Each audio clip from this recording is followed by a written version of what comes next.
This week, let's discuss a merging of both audio and visual elements, theater and film.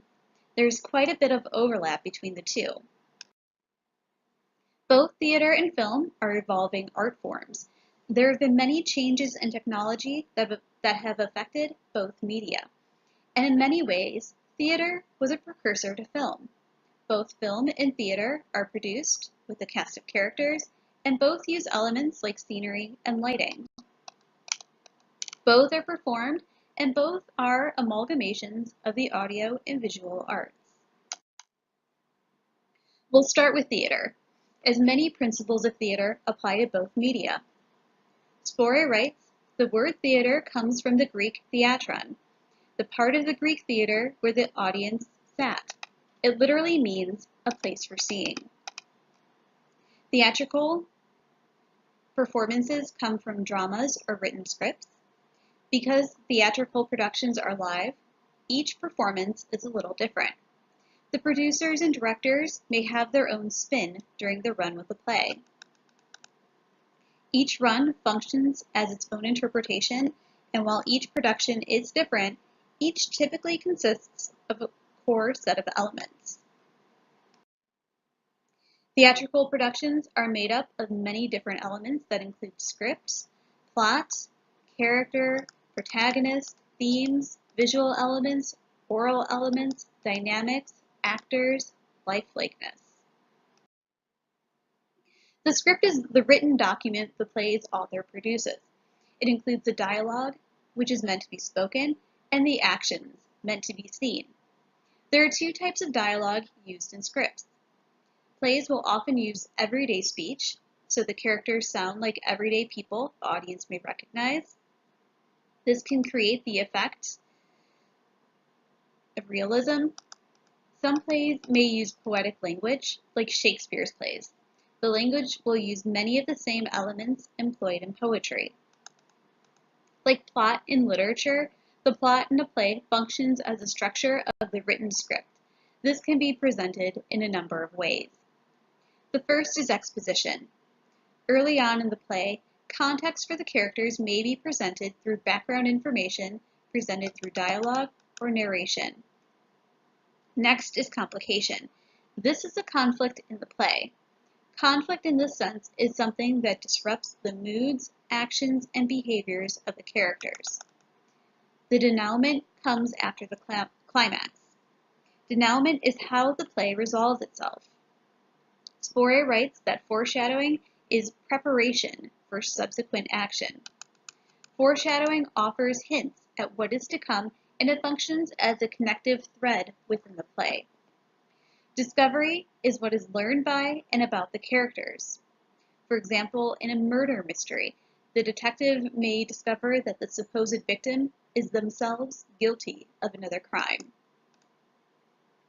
Reversal refers to changes in status, luck, or prosperity that a character may go through.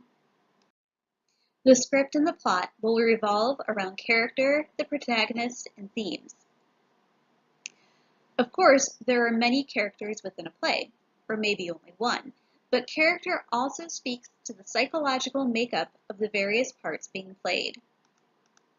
One type of character is a protagonist, often considered the good guy.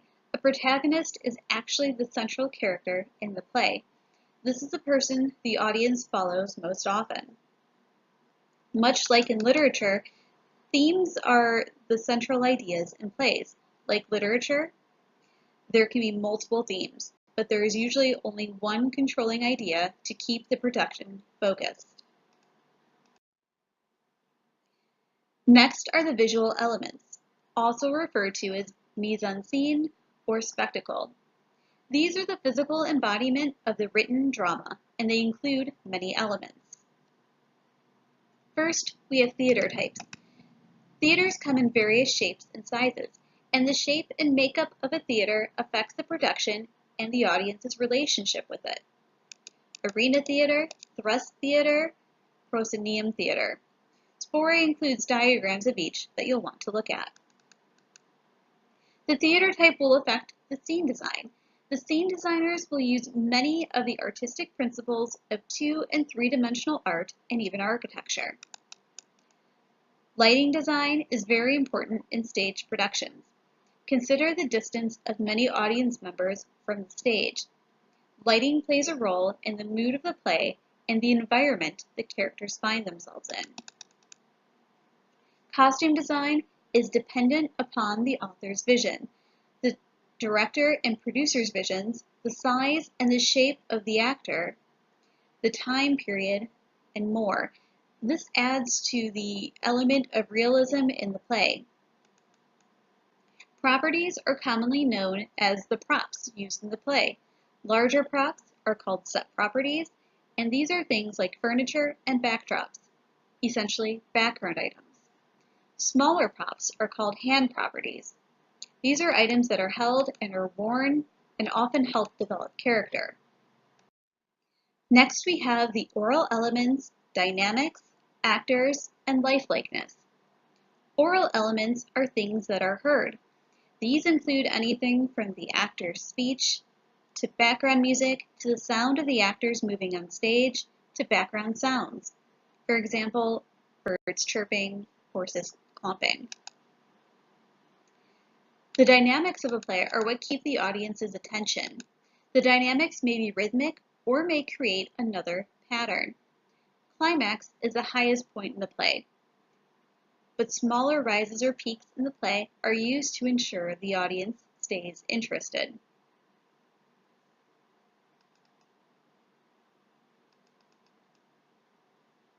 Lifelikeness is probably self-explanatory.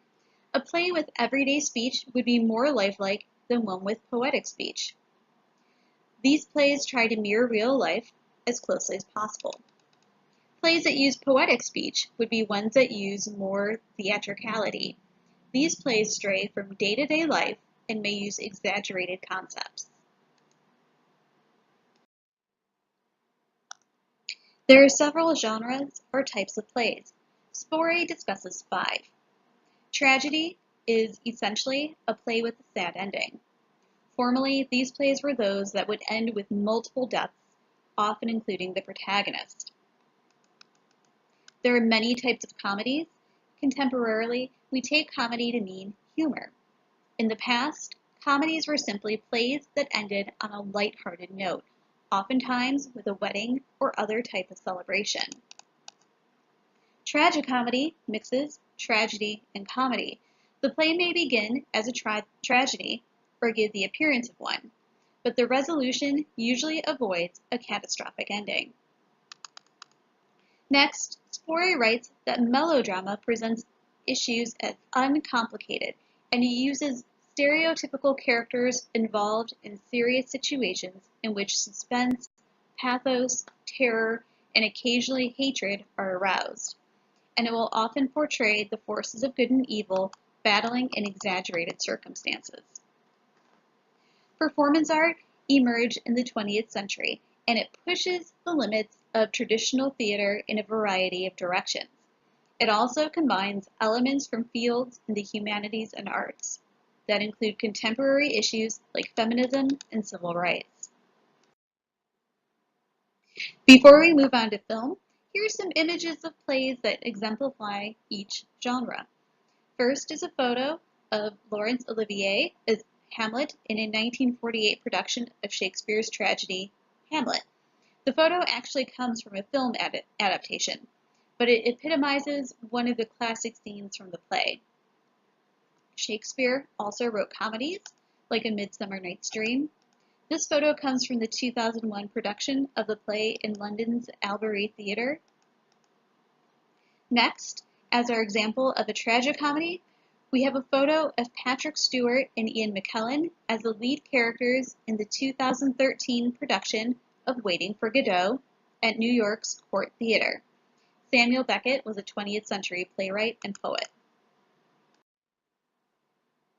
The last two examples are of more recent genres. Here we have a photo from a stage adaptation of Uncle Tom's Cabin. The photo was taken in 2002. Finally, we have performance art, which breaks away from what we typically think of when we see theater. Performance art does not always take place on a stage. An example of that versatility is shown here with Marina Abramovic's Rhythm O. Abramovic would spend several hours sitting at a table in a public space. She would have various props available, and people could come sit at her table and do whatever they wanted with the props. These props would range from a feather to musical instruments to weapons. At the start of the show, people would choose the safer objects, but the longer she sat there, the more audience members or interactors would escalate. Toward the end, people would even load the gun and put it to her head. The show is meant to show that people, given time, can and will give in to their darker side. Now, let's discuss film. Under this week's module, I've included a playlist with video links to clips from iconic films. Feel free to explore that. I hope it gives each of you a nice sampling of how far film has come in the last century plus. Film, or cinema, is the on-screen telling of a story. It uses many of the same elements found in art, literature, and of course, theater. Character, themes, visual elements, and plot are a few examples. For film, we'll focus on classification and production, and you'll be asked to think about your visual and oral senses. Spore looks at 3 specific classifications: narrative, documentary, and absolute or avant-garde. Narrative films tell a story, and it often follows the rules of literature and theater. Examples include E.T. the Extraterrestrial, Batman, Metropolis, the Star Wars franchise, and many more. The narrative form also allows for books, poems, and biopics to be adapted to the screen. Think back to my example of Laurence Olivier in the film adaptation of Hamlet. Documentary is meant to be a recording of reality. It will also follow someone to record or spotlight a particular issue. It may include narrative elements, but the storytelling comes from reality rather than mimics it. Some examples are Super Size Me, Fahrenheit 9/11, The Armstrong Lie, and more.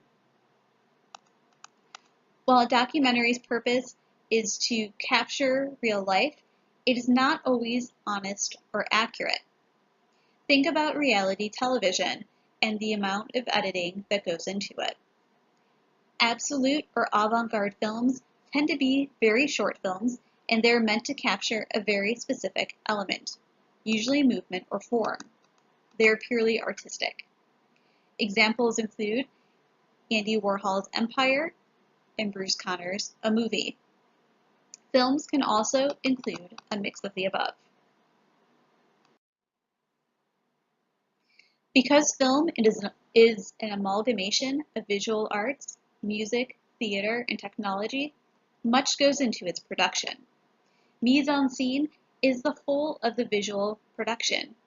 In film, it differs from other forms, though because while the audience can see the space, they are not part of it. The director oversees the creativity and creation of the film. They are in charge of determining what scenes and elements make it into the final cut. There are several techniques that go into making and finalizing a film. What happens after filming is what takes the longest when making a movie, and for good reason. Directors and other film staff use various techniques to put a complete film together.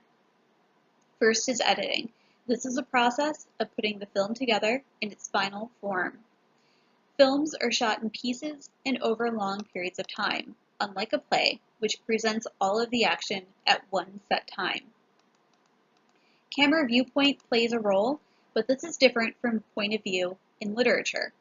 Camera viewpoint refers to the angles in which the scenes are shot. Cutting within the frame involves moving the camera in to focus or out to capture a larger setting, or panning the camera to something else, another character or scene, rather than editing and cutting to move from scene to scene. We've all probably watched a scene dissolve. Scenes can fade in and out to dissolve in and out of one another. Focus is the way in which the lens focusing in and out helps develop the context of a scene. For example, focusing closely on an individual character who is upset can add to an audience's empathy for that character. The movement and operations of the camera affects the shot. The camera can move as mentioned under viewpoint, cutting within the film and dissolves, or it can move in other ways. Effects can be created by tilting and rotating the camera. Finally, lighting is important. Consider how lighting changes the way we perceive simple objects, people, animals, and environments.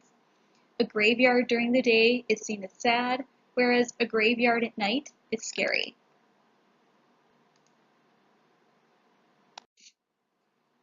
Finally, I'd like you to take a moment to think about how your senses affect your interaction with a film or even a television show. Spory discusses this in the text, but I want you to consider for yourself how you engage your senses when watching a film. Pause the video, or after you finish watching the lecture, and do the following. Choose a favorite film or show and try 2 things. Watch a few moments of a film or television show without the sound. Next, turn the sound back on and close your eyes and listen to a film or television show. Now consider, how is your relationship with the film or show affected? Again, please take some time to peruse my playlist of film clips. You don't have to watch them all, but choose a few that you aren't familiar with. I hope you enjoy.